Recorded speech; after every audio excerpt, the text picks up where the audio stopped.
Hello, and welcome back to From a Head Teacher's Perspective with me, Paul Urry. Moral leadership is not an abstract concept reserved for research papers or speeches. It is the heartbeat of authentic headship, the daily practice of doing what is right even when it is not easy, popular, or immediately measurable. As future heads, understanding moral leadership means recognizing that every decision carries weight. How you respond to a parent, prioritize a budget, or manage a staff conflict reveals your true value. In moments of uncertainty, your moral compass is what others will look to. This unit will explore what moral leadership looks like in action, how principles translate into practice, how justice meets compassion, and how integrity becomes the invisible architecture of a school's culture. 1. Defining moral leadership. Moral leadership is the conscious act of leading for the right reasons and in the right way. It is about guiding others not through authority alone, but through example, fairness, and integrity. Head teachers do not simply manage schools. They hold trust on behalf of children, families, and communities. That trust depends on character. Teachers may follow rules, but they are inspired by values. Leadership is not about being in charge, it's about taking care of those in your charge. Moral leadership is seen in the small, consistent decisions that build confidence. The leader who listens before judging, who admits mistakes, who protects fairness over favoritism, who keeps promises made to children and staff. 2. The moral dimension of decision making in headship. Every choice has a moral dimension, whether or not it is immediately visible. How do you balance inclusion with standards, compassion with accountability, the needs of individuals with the needs of the community? Moral leadership means recognizing that decisions are rarely purely technical. They are relational, emotional, and ethical. There is often no perfect answer, only the most principled one. A leader acting morally will seek fairness over convenience, place children's welfare above institutional comfort. Consider the unseen consequences of a decision. Accept responsibility even when outcomes are uncertain. This approach requires humility. It means being willing to explain the why behind decisions, not to justify defensively, but to build understanding and trust. Some reflective questions. Which recent decision required you to choose between two competing rights? How did you decide what was most important? What principles guided you, and would others recognize them? 3. Walking the tightrope. Moral courage in practice. Moral courage is the ability to act ethically even when doing so is uncomfortable. It might mean challenging unfair behaviour, addressing low expectations, or standing firm against pressures that undermine your ethos. There will be times when head teachers must hold their ground, protecting what is right for children, even when external voices demand something different. These are defining moments. Moral courage is not loud. It is often quiet, private, and unseen. The difficult conversation with a colleague whose actions contradict school values. The decision to support a family that others have written off. The calm refusal to let a quick win replace long-term integrity. The ultimate measure of a person is not where they stand in moments of comfort, but where they stand at times of challenge and controversy. Some reflective questions. When have you had to take a morally courageous decision? What helped you to act rather than avoid? How might you cultivate this same courage in others? 4. Balancing compassion and accountability. Moral leadership requires both heart and backbone.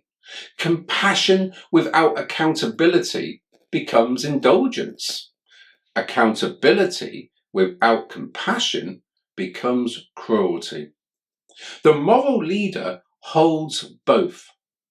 As a future head, you will face the tension between empathy and standards daily.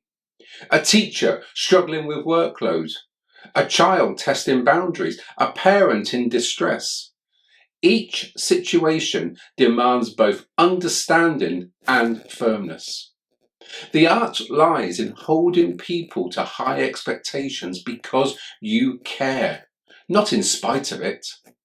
True moral leadership is neither permissive nor punitive.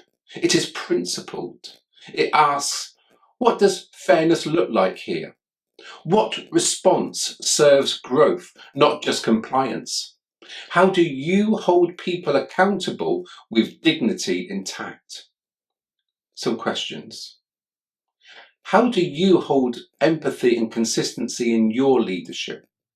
How might compassion risk lowering expectations, or your firmness risk losing connection? 5. The moral climate of a school. A school's moral climate is not written in its policy documents. It is felt in the corridors. It is visible in how children speak to each other, how staff collaborate, how leaders respond to mistakes. Future heads shape that climate every day through their words, tone, and presence. When leaders gossip, others feel permission to do the same. When leaders model respect, others follow. When leaders admit fault, others feel safe to learn. A morally strong culture emerges when people know that fairness, honesty, and compassion are non-negotiable. Over time, these values become self-sustaining, embedded in the school's identity rather than dependent on one person's will. Some questions. How would you describe the moral climate of your current school? What behaviours do leaders model most consistently? What would you like people to feel when they enter the school that you lead? 6. Leading with integrity under pressure.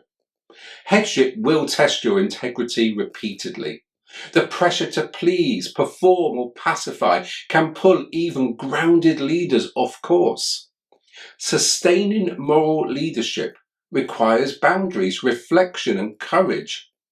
Integrity means being the same person in every room, whether you are speaking to governors, parents, or pupils.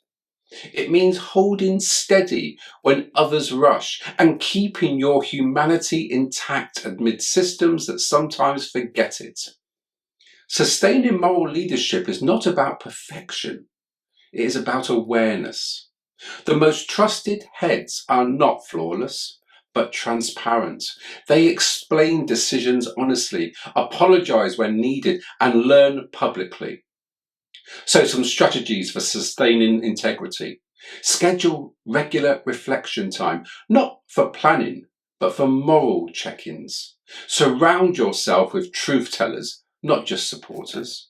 Keep a journal of values in action, moments each week. Revisit your leadership purpose statement when decisions feel cloudy. Integrity is doing the right thing even when no one is watching. Some questions. What situations most test your integrity? Who helps keep you accountable to your principles? How do you recharge when moral leadership feels heavy? 7. Reflection and application. Take time to reflect on the following. Identify one moment in your leadership this year that required moral courage. Write a short reflection describing what you did, why you did it, and what you learned about your own values.